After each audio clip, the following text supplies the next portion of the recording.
মাদ্রাসাতুল Medina বালাউটের আজকের এই মহতি অনুষ্ঠানে উপস্থিত হতে পেরে আমি নিজেকে গর্বিত মনে করছি। আমরা সবাই বলি আলহামদুলিল্লাহ। আজকে এই ইলেকশনের মৌসুমে আসলে কথাবার্তা বলার কোনো সময় বা আপনাদের যারা আছেন সবার ধৈর্যও নাই, আপনারা শুনতে শুনতে অভ্যস্ত হয়ে গেছেন। তবে দুর্ভাগ্যজনক হলে সত্যি যে আমাদের প্রকৃত জনপ্রতিনিধি সৎ এবং দক্ষ নেতৃত্বের অনেক অভাব রয়েছে। আমরা আসার সময় কথা বলে আসছি, তো আশা করব আমি ছোট্ট মনেদের উদ্দেশ্যে দু একটি কথা বলবো। যারা আমাদের ভবিষ্যতের কান্ডারি তারা ইনশাল্লাহ আমার এই কথা থেকে যে কিছু মতো উপকার হতে পারে, তাইলে আমরা ভবিষ্যতে সুন্দর এবং সচ্চরিত্রের জনপ্রতিনিধি তাদের মধ্যে থেকে পাবো ইনশাআল্লাহ। আর সম্মানিত ছোট মনিরা, আপনারা এই মাদ্রাসাতে আসেন শুধু পড়াশোনা করার জন্য নয়, এই মাদ্রাসাতে আসেন আপনারা আপনাদের আখলাক চরিত্রকে পরিবর্তন করার জন্য। সেটাই আমি মনে করি। এখানে এসে আপনারা মানুষের সাথে কিভাবে কথা বলতে হবে, কিভাবে সুন্দর সুমিষ্ট ভাষী হতে হবে, সেই কোরআনের বাণী হাদিসের বাণী নিয়ে আপনারা নিজেকে একটি সঠিক মানুষ হিসাবে গড়ে তুলবেন বলে আমার বিশ্বাস। ঠিক আছে, আপনারা সবাই হাত তুলেন, বাচ্চারা বলেন ইনশাআল্লাহ। আমি আপনাদেরকে বলবো যে কোরআন পড়বো, আপনারা বলবেন দেশ গর্ব। আমি বলবো কোরআন পড়বো, আপনারা বলবেন দেশ গর্ব। কোরআন পড়বো, কোরআন পড়বো ইনশাআল্লাহ। আসলে বেশি কিছু বলার নাই। আমি এখানে অনেক গুরুত্বপূর্ণ বক্তব্য চলে এসেছে এবং আমাদের সময় খুব স্বল্প। আমি শুধু আমাদের এই যে সুন্দর উদ্যোগের পিছনে যারা আমাদের ক্লাবের পক্ষ থেকে, ক্লাবের বাইরে আমাদের একটা দাতব্য প্রতিষ্ঠান আছে, যারা সহায়তা করছে, তাদের এই সামান্যতম সহযোগিতা আল্লাহ যাতে কবুল করে, এজন্য আমি সবার কাছে আপনাদের কাছে বিনীত দোয়া প্রার্থনা করছি। এবং বিশেষ করে আমার বন্ধু রিয়া, তার অক্লান্ত পরিশ্রমে অনেক সময় আমরা আসলে যখন দানের জন্য বলা হয়, শয়তান আমাদেরকে আটকায় যে জিও না, কি করবো, অনেক জায়গায় তো দেয়, এখানে কেন দা, এখানে চৌধুরী ফ্যামিলির বাড়িতে কেন দা, এগুলো অনেকেই বলে। শয়তান আমাদের মধ্যে কুমন্ত্রণা দেয়, কিন্তু আসলে দেখা যায় যে এই মাদ্রাসার যে অবস্থা, এই অবস্থা আমরা আশা করবো যে একটু উন্নত মানের।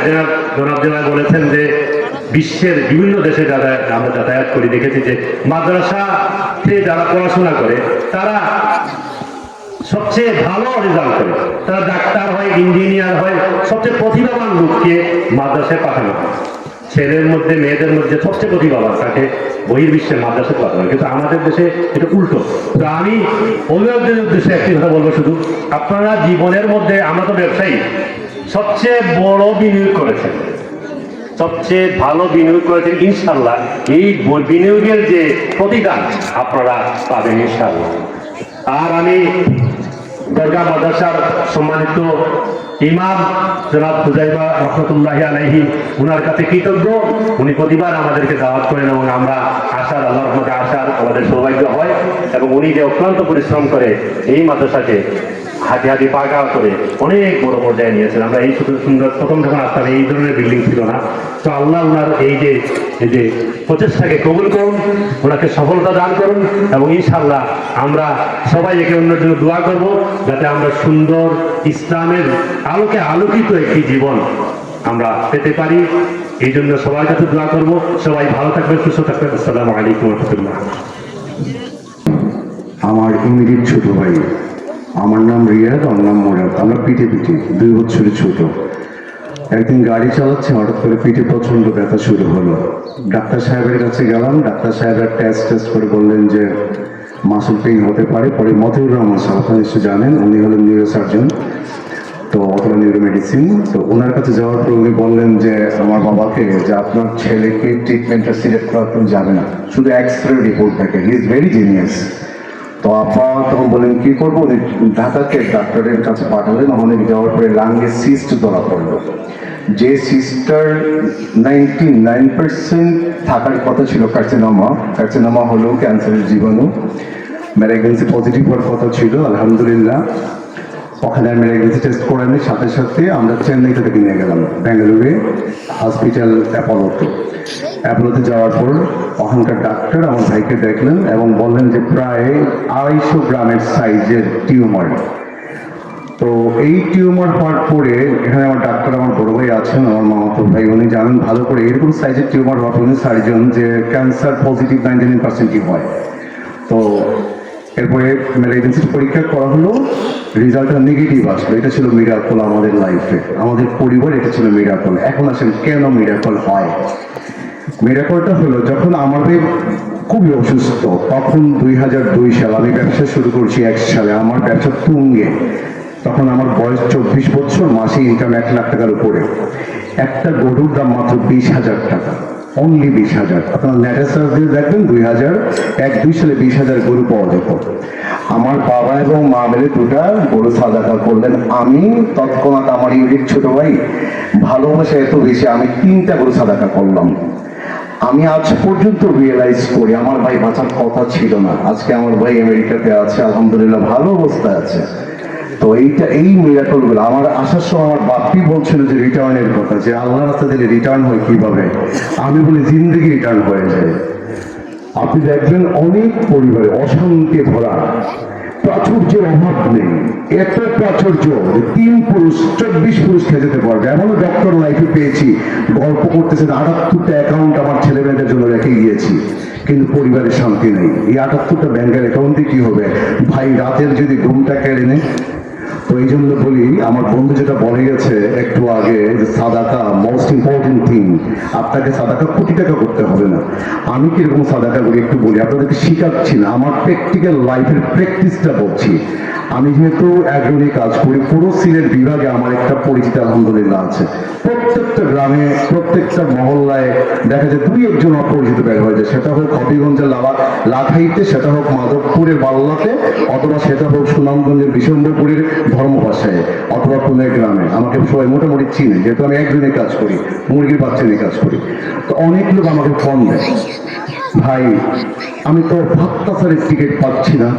আমি আমার বন্ধু ফাহিমের হসপিটালের ওই ছেলেটাকে ফোন দিই, যে ছেলেটা আমার আরেকটা ছোট ভাই। ফোন দিয়ে বললাম, ভাই আমার টিকিট লাগবে ভাত্তাসারে। ভাই আজকে তো ডেকে নি। ভাই ধর্মপাশা থেকে ফোন দিয়েছে, ভাই আমার ইজ্জতটা বাঁচা ভাই। এই কাজটা ঘুম থেকে উঠে শুরু করি, ডোনেশনের কাজ। আমার টাকা নাই ভাই, কিন্তু এটা বিরাট ডোনেশন। ওই ভদ্রলোক দিনেই থেকে ভাত্তাসারের টিকিট নিতে হলে আগের দিন এসে হোটেলে 2,000-3,000 টাকা রাতে ঘুমাতে হবে। পরের দিন 6টা-7টা, যেটা সিলেটের যেটা প্র্যাকটিস, চেয়ারে বসতে হবে। তারপরও মারামারি পাবে কিনা জানি না। এই যে 5-7 হাজার টাকা তার বেঁচে গেল। এই যে আমার একটু ফোন কল, 30 পয়সা আমার খরচ হচ্ছে, এই যে একটা সাদাকা। তো আমি আপনাদেরকে বলি, সাদাকার অভাব নাই ভাই। আমার ব্লাড ডোনেশন, আমি একটা কাজ করি ব্লাড ডোনেশন নিয়ে। আমাকে যখন বলে আমার কিছু ডোনেশন ছোট ভাইরা করে, আমি ওদেরকে লিঙ্ক পাঠিয়ে দিই, ওখানে ব্লাড পাবো। আমার টাকা খরচ হয় না। তো যাই হোক, আমার যেটা বন্ধু বললো, আমরা সবাই প্র্যাকটিস করি সাদাকার বিষয়টি নিয়ে। ইনশাল্লাহ আমাদের তারা তৌফিক দান করুন। এখন আমরা 2জনকে বক্তব্য দেওয়ার সুযোগ পাবো, এরপরে আমরা ভিতরে নিতে চলে যাবো, শীতবস্ত্র ভিতরে নিতে। এখন আমাদের সামনে বক্তব্য নিয়ে আসবেন আমার ভাই ডক্টর জালাল আহমদ চৌধুরী। উনি হলেন associate professor surgery, Sylhet Usmani medical কলেজে।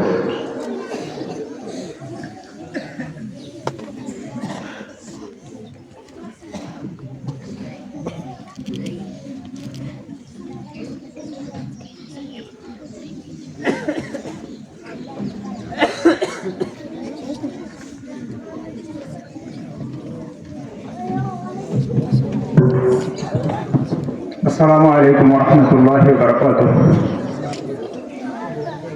আজকের এই মাদ্রাসাতুল মদিনা বালাউল জরিগঞ্জের আয়োজনে বার্ষিক অভিভাবক সম্মেলন, শীতবস্ত্র এবং পুরস্কার বিতরণ মহতী অনুষ্ঠানের মোহতারাম সভাপতি আমার শ্রদ্ধাভাজন দাদা মোস্তাক হোসেন চৌধুরী, উপস্থিত সুধীবৃন্দ, বিভিন্ন এলাকা থেকে, সিলেট শহরের, সিলেট জেলার বিভিন্ন জায়গা থেকে আগত সম্মানিত অতিথিবৃন্দ, এই মাদ্রাসার কোমলমতি ছাত্রছাত্রীবৃন্দ এবং তাদের অভিভাবকবৃন্দ, আসসালামু আলাইকুম ওয়া রাহমাতুল্লাহ। আমি আসলে এখানে কোনো অতিথি না, আমি এখানে হোস্ট, আজকে হোস্ট হিসেবে আসছি। আজকে আমার প্রথম সুযোগ হয়েছে এরকম একটা মহতী অনুষ্ঠানে আসার। কারণ এই অনুষ্ঠান যখন শুরু হয় আনুষ্ঠানিকভাবে তখন আমি দেশে ছিলাম না। গত বছর আমি দেশে ব্যাক করেছি।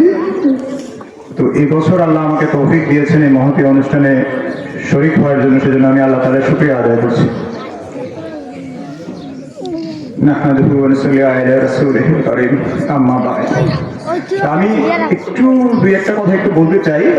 যদি আমার স্মৃতি আমার সাথে প্রতারণা না করে থাকে, তাহলে সম্ভবত 2002 সালে যখন এই মাদ্রাসার প্রথম গোড়াপত্তন হয়, তখন যারা এটার সাথে সম্পৃক্ত ছিলেন তাদের মধ্যে শুধুমাত্র একজন আমাদের মধ্যে আছেন, যিনি আজকের সবার সম্মানিত সভাপতি। এছাড়া ছিলেন ওনার ছোট ভাই ইফতেখার হোসেন চৌধুরী, আমাদের অত্যন্ত প্রিয় ইফতেখার দাদা। ছিলেন মেজর মজিদ চাচা, যিনি এই মাদ্রাসার ক্যাম্পাসেই শুয়ে আছেন। ছিলেন আমার মরহুম বাবা জামাল আহমেদ চৌধুরী, আমার দাদা ইশরাদউদ্দিন চৌধুরী, মাওলানা ইশরাদউদ্দিন চৌধুরী, যার স্বপ্ন ছিল এখানে একটা মাদ্রাসা হবে। তো ওনারা কেউই, আমার এই দাদা ছাড়া ওনারা কেউই আর জীবিত নাই। তো আল্লাহ তাআলা ওনাদেরকে ওনাদের কাজের উত্তম প্রতিদান দিন, আর আমার দাদাকে আল্লাহ নেক হায়াত বাড়িয়ে দিন, যাতে উনি আরো এই মাদ্রাসার সাথে আমাদের সাথে থেকে এই মাদ্রাসাকে আরো অনেক উন্নত, অনেক সমৃদ্ধশালী দেখে যেতে পারেন। আমরা সবাই দোয়া করি এই জন্য।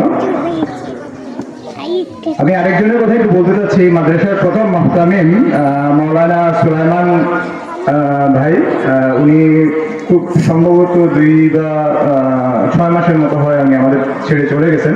আল্লাহ তাআলা ওনাকে ওনার উত্তম জায়গা দান করুন। এখানে হাফিজ ফয়েজ ভাই আছেন কিনা আমি জানি না, ওনারও এখানে অনেক অবদান আছে। প্রথম যখন শুরু হয়, এই প্রথম যে 2টা বিল্ডিং দেখা যাচ্ছে আপনার, ওইগুলো প্রথম করা হয়েছিল। আর আমার মামা জুয়েল আহমেদ চৌধুরী মামুন সাহেব, উনি সম্ভবত এই মাদ্রাসার প্রথম শিক্ষক। তো ওনাদের অবদান আমরা আজকে স্মরণ করতেছি। আর সবচেয়ে বড় কথা হচ্ছে যেটা, আমরা একজন খুব উপযুক্ত এবং যোগ্য অভিভাবক পাইছি আমরা এই মাদ্রাসার। বর্তমান মুহতামিম আমার চাচা মাওলানা হুজাইফা সাহেব। এটাই মাদ্রাসার জন্য, এই এলাকার জন্য অনেক বড় একটা পাওয়া। ওনার মতো একজন যোগ্য লোকের হাতে এই মাদ্রাসার দায়িত্ব পড়ছে, এবং উনি ওনার যোগ্যতা দিয়ে, ওনার অ্যাক্টিভিটিস দিয়ে মাদ্রাসাকে অনেক দূর এগিয়ে নিয়ে যাবেন, এবং বাই দিস টাইম অলরেডি অনেক দূর এগিয়ে নিয়ে গেছেন, ওইটা আপনারা দেখতেই পারতেছেন। এবং ইনশাল্লাহ আগামীতে এই বিল্ডিং যখন আরো বড় হবে, পিছন দিকে আরো জায়গা নেওয়া হয়েছে, সেগুলো যখন ডেভেলপ হবে ইনশাল্লাহ আমাদের সহযোগিতায়, তখন বালাউট এরিয়াটা আমরা আশা করতেই পারি যে বালাউট এরিয়াটা এই মাদ্রাসা দিয়েই পরিচিত হবে, এবং আমরা সেটা চাই। তো আমি বেশি কথা বাড়াবো না এখানে।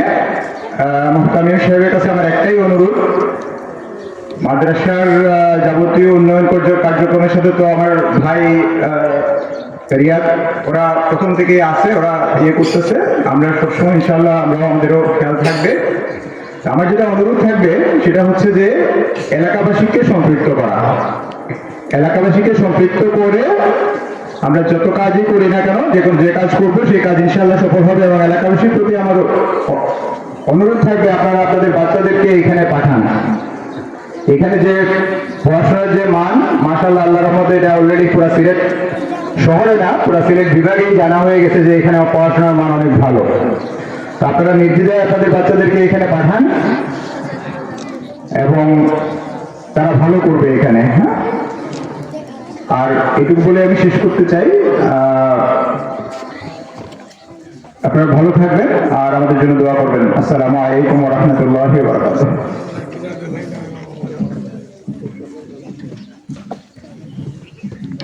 মাশাআল্লাহ, জনাব ডাক্তার জালাল আহমদ চৌধুরী সাহেবের কাছ থেকে আমরা অত্যন্ত গুরুত্বপূর্ণ কথা শুনলাম। আমরা সময় স্বল্পতার জন্য আমরা অনেককেই সুযোগ দিতে পারি নাই আজকে ডায়াস আসার জন্য, এই জন্য আমরা আন্তরিকভাবে দুঃখিত। তো আমি আমার মামার কাছে অনুরোধ জানাচ্ছি, আমাকে 10টা মিনিট সময় বেশি করে দেন। আমরা আসলে 4টা প্রজেক্ট এখন আমাদের সামনে। একটা হলো আমরা বাচ্চাদের অনেক শিশুদের আমরা কাপড় দিয়ে দিচ্ছি, সমাজ স্বল্পতার জন্য আগেই দিয়ে দিয়েছি। আমরা জাস্ট কিছু রাখছি দেওয়ার জন্য, আমাদের কিছু কম্বল বিতরণ হবে, এরপরে আমাদের কিছু বৃত্তি বিতরণ হবে এবং আমরা কিছু বাচ্চাদের জন্য লুঙ্গিও নিয়ে আসছি। তো যাই হোক, এখন আমাদের সামনে বক্তব্য নিয়ে আসবেন প্রকৌশলী মোহাম্মদ আলী আকবর সাহেব, উনি প্রধান প্রকৌশলী সিটি কর্পোরেশন। স্যারকে আমি বিনীত অনুরোধ জানাবো স্টেজে এসে আপনার গুরুত্বপূর্ণ কথাগুলো বলার জন্য।